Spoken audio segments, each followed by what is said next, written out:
CBI அவருக்கு ஒரு சிக்கலா தான் இருக்குமா? கண்டிப்பா இருக்கும். சிக்கல் தான். நிச்சயமா. ஆஹா. ஏன்னா, இப்ப நான் நீங்க சொல்லுங்க. இப்ப இவங்க கை காட்டுனவங்க யாருமே யாரையாவது கூப்பிட்டுருக்காங்களா விசாரணைக்கு? ம். செந்தில் பாலாஜி நேத்து வரைக்கும் கேள்வி கேட்டுட்டு இருக்காங்க.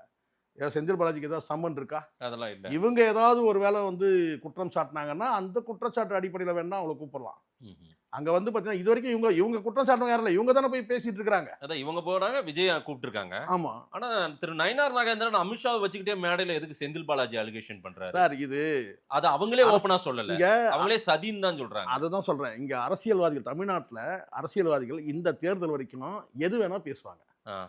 நாளைக்கு கூட்டணி வந்து மாறி அமைஞ்சா என்ன செய்வீங்க? யாருக்கு?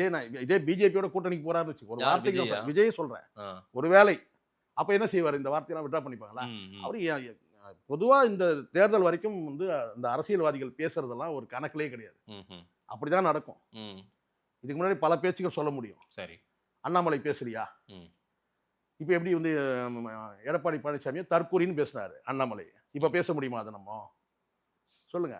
அதெல்லாம் இது அரசியல்வாதிகள் பேசுறது இதெல்லாம் வந்து இந்த தேர்தல் வரைக்கும் இன்னும் நெறைய வரும் இந்த மாதிரி. ம். அந்த சென்சார் சர்டிபிகேட் நிக்கிறதுக்கும் காரணமே ஒரு அரசியல் தான். அதுவும் ஒரு அரசியல் இருக்கு. அதுல இந்த எனக்கு வந்த அது தகவல் கோர்ட்டுக்கு சொல்றேன். போயிருக்காங்க. இல்ல கோர்ட்டுக்கு சார் எனக்கு வந்த போயிருக்காங்க. தகவல்னா, இந்த படம் அதனால தான் இந்த படத்த ஒரு செகண்ட் பேச விடுங்க. இந்த படம் வந்து எல்லாரும் சொன்னது பகவான் கேசரின்னு சொன்னாங்க. அது ம். கிடையாது. ஒரே ஒரு குறிப்பிட்ட ஒரு மகள் சென்டிமெண்ட்ட சேர்த்துக்கிறாங்க. மீதி எல்லாம் பேசுறது வந்து 3 பிரச்சனைகள பேசுது. 1 வந்து மத அரசியல், சாதி அரசியல். அதை கடந்து வந்து பார்த்தா வந்து கனிம வள கொலை. அதாவது ம். இயற்கை வளங்கள் கொள்ளையடிக்கிறத பத்தி ம். இந்த 3யும் இவங்க எதுக்காக எடுத்துக்கிட்டாங்கன்னு கேட்டா, எல்லாரையும் டச் பண்ணணும். ஓகே. அரசியல் ரீதியா. அரசியல் படம்ன்றதுனால, ம்.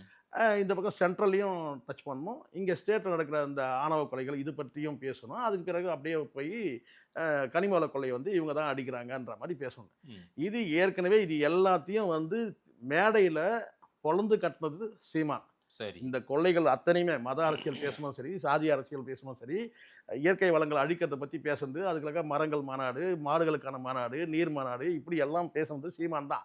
சீமான் அரசியல் தான் வந்து ஜனநாயகன் படத்துல வந்து விஜய் வந்து காப்பி அடிக்கிறாருன்னு என்னால உறுதியா சொல்ல முடியும். ம். அது படம் வரும்போது நீங்களே தெரிஞ்சுப்பீங்க. ம். இப்போ நான் சொல்ல வர்றது என்னன்னு கேட்டீங்கன்னா, இந்த சென்சாருக்கு பிரச்சனைன்னு கேட்டா, அவங்களுடைய ஏரியாவ வந்து கட் பண்ணணும். இவங்க ஏரியாவ கட் பண்ணணும். BJP area. பிஜேபி ஏரியாவ மட்டும் நீங்க கட் பண்ணிட்டீங்கன்னா, நீங்க வந்து படத்த ஓட்டிக்கலாம்.